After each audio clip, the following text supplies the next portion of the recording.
We're joined now by the driver of the number 18 M&M's Crunchy Mint Toyota, Kyle Busch. We'll open it up for questions. Start with Bob, Dustin, Lee. Bob Hocker, ESPN. Do you care when they tech cars, whether it's tonight or tomorrow morning? Does it matter whether you know if you're starting where you qualified or in the back before you go to bed? Not really. It doesn't much matter. You just adjust your game plan accordingly if something does happen to go awry, and change your course of action overnight. But you don't get to pick pits in the morning until after inspection and stuff like that. So it's going to be a quick turnaround for people to figure out their game plans. Dustin Long, NBC Sports. NASCAR is getting with teams the potential 2019 rules package. A lot of talk about that package that was used for the All-Star race. I know you've expressed your feelings about reducing horsepower. As they look to next year, what kind of a middle ground is there, or can there be a middle ground with any type of reduction of horsepower, or how much more horsepower do you want from what was used at the All-Star race to give you the ability to do things you feel like you can do? I'm a 100% proponent of the current package or something there close to. I am a 100% against any sort of higher drag, reducing horsepower type package. That's it. Lee Spencer.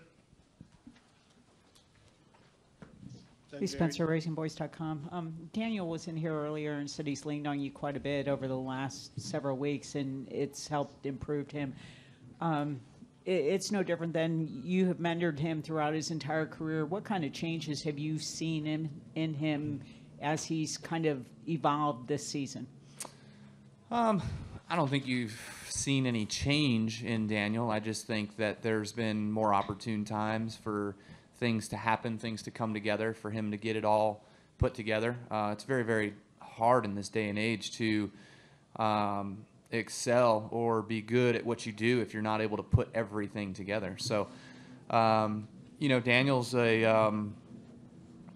his work ethic and the things that he tries to do, and his questions are all right questions, and he's really, really, really trying more than just being a race car driver behind the scenes, which I applaud him for. He's trying to get more in depth with his crew chief and his engineers and the team meetings and things like that to understand why and to get down to the nitty gritty of what's happening, what's going on, where's his lack of performance. And so, he certainly has been able to turn some of those tables, and he's made it better for himself the last month or so, I'd say. So especially Pocono. I mean, obviously Pocono was a really, really, really good race for those guys, and they executed and did a good job, and they have to continue to do that. And it's not all on Daniel. The pit crew isn't quite there all the way. They're not 100%. If you look at the relationship of the 18 guys, they're arguably number one. The 11 guys are arguably number 3 or 4, and the 19 guys are like 15th. So they've got work to do. They've got to help out Daniel. He can't make up for that when it comes down to being on the racetrack and racing around other cars. And this week, Bell said he believes he's ready to take the next step into Cup. And, clearly the landscape doesn't support an open ride right now. But if you were a team owner, would you put him up in Cup next year? No. It's not that he's not ready or that he doesn't feel like he's ready. I think that's very good of him to have those aspirations or to be that ambitious. But you also got to be patient in this game. We've seen it too many times from drivers that try to out-accelerate the natural given path of what they're supposed to do or what is kind of projected for them. And they may not be here much longer, or they're at a team that then they don't excel with, and they have to move on from that team, and they excel in a different situation because they moved in too fast. Most notably, I guess, Logano with us, right? And then some other drivers I can't recall at the current moment that moved up too fast. But, William Byron has been in every year he's been in a vehicle. He hasn't stayed long enough, really, I feel like, which is fine. But, none of the Hendrick guys are lighting the world on fire, but obviously he's not either. And you put him out there on 2 tires in certain situations, and he's crashed. you know, so there's more time for more experiences to be gained in sharing another year or two in previous divisions.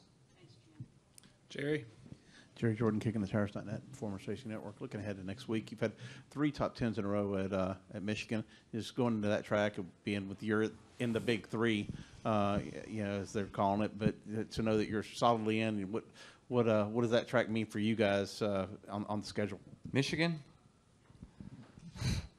It's a throwaway, basically, for us. Ever since the repave, we sucked there. So we just try to figure out what we can continue to do to evolve and get better there. The setup there equates nothing to anything that we race throughout the chase. So really, it's just a track that we have to go to. So, all right, we'll be there for a weekend. You know what I mean?